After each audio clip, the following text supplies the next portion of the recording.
আমি এই হাদিসটির প্রেমে পড়ে গেছি।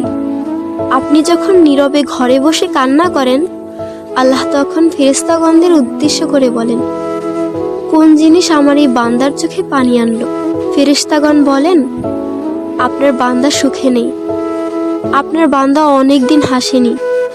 এই বলে ফেরেশতাগণ কান্না করতে থাকেন এবং আল্লাহকে বলেন, হে আমার রব, আপনি জানেন আপনার এই বান্দার হৃদয়ে কি রয়েছে, অতএব আপনি তার জন্য সবকিছু সহজ করে দিন।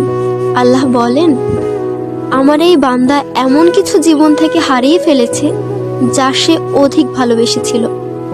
অতএব আল্লাহ বলেন, আমি শপথ করছি, আমার বান্দা তার জীবন থেকে যা হারিয়েছে এর চেয়ে উত্তম জিনিস তাকে এনে দেব, যা দেখে দুনিয়া ও আখিরাতের সবাই বিস্মিত হবে। আলহামদুলিল্লাহ।